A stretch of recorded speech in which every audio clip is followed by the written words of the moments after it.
Alors aujourd'hui, on va plonger ensemble dans les brumes de Lyon. C'est une ville dont l'histoire, elle est tissée de secrets, de sociétés initiatiques, de mystères qui dorment encore sous ses pavés. On part pour un voyage au cœur de ce qui est en fait une véritable capitale de l'ésotérisme. Pour bien comprendre Lyon, il faut commencer par son surnom ésotérique, un nom assez étrange, Mirelingue la Brumeuse. Et attention, ce n'est pas juste une jolie expression poétique, non, c'est en réalité la clé pour saisir cette atmosphère si particulière, ce lieu où le visible et l'invisible, ils se côtoient depuis des siècles. Et tout ça, d'où ça vient? Tout commence par sa géographie, une géographie que l'on dit sacrée. C'est vraiment la configuration même de Lyon qui est à l'origine de son caractère si spécial, de ce fameux brouillard quasi permanent qui a nourri son âme mystique au fil du temps. Alors voilà, Lyon, c'est le point de rencontre de deux cours d'eau. D'un côté, on a le Rhône. Lui, il est puissant, impétueux, c'est le dieu, le principe masculin. Et de l'autre, on a la Saône, beaucoup plus douce, sinueuse, c'est la dame, le principe féminin. Et leur confluence, leur rencontre, ce n'est pas juste un fait géographique, c'est vu comme une véritable union sacrée. Et donc cette union, elle se fait dans une sorte de cuvette où la ville est nichée. Et le résultat, ça piège l'humidité. Et ça engendre le fameux brouillard lyonnais. C'est fou de se dire que c'est la météo qui a en quelque sorte façonné l'âme de la ville et qui a créé ce terrain si fertile pour la magie, pour les légendes et bien sûr pour les sociétés secrètes. C'est logique du coup.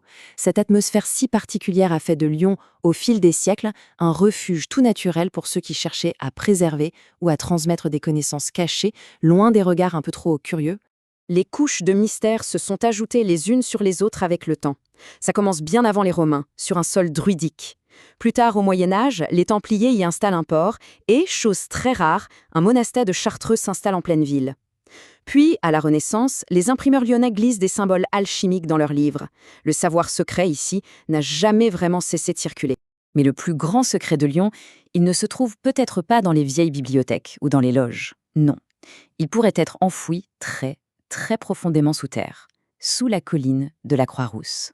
On parle du réseau des arêtes de poissons. Alors, il faut imaginer un truc. Une immense galerie centrale, et de là, de chaque côté, partent des dizaines de galeries plus petites. Ça ressemble vraiment aux arêtes d'un squelette de poisson, d'où le nom.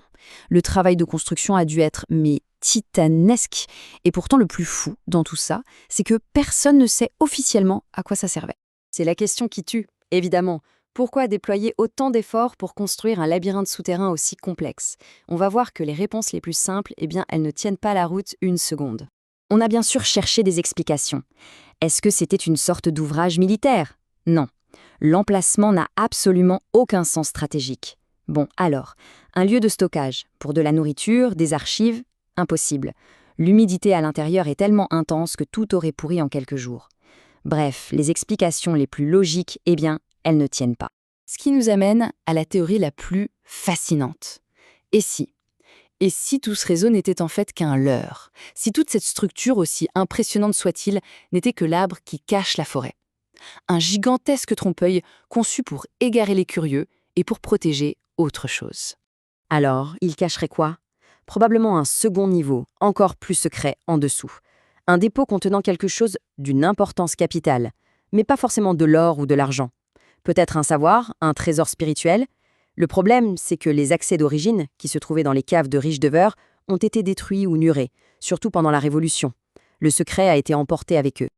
Allez, on remonte des profondeurs de la terre pour aller vers le cœur spirituel de la ville, un lieu où toute cette énergie de Lyon est presque palpable, la cathédrale Saint-Jean.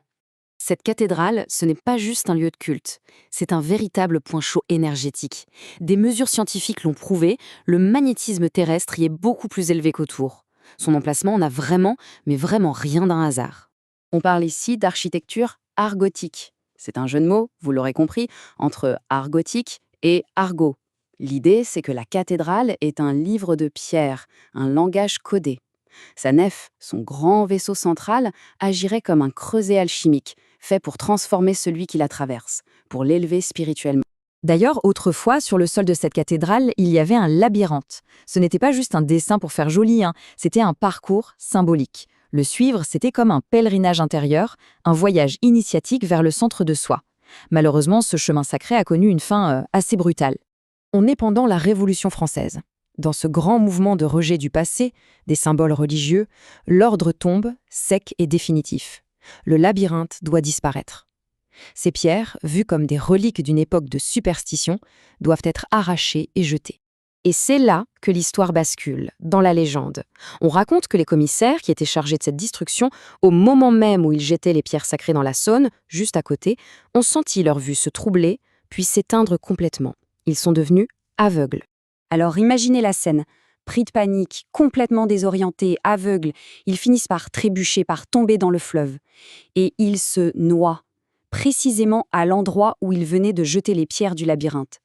C'est comme si la cathédrale ou l'énergie du lieu s'était vengée de cette profanation. Entre ces tunnels qui ne sont peut-être que des leurres et ces légendes de labyrinthes qui se vengent, Lyon nous rappelle une chose.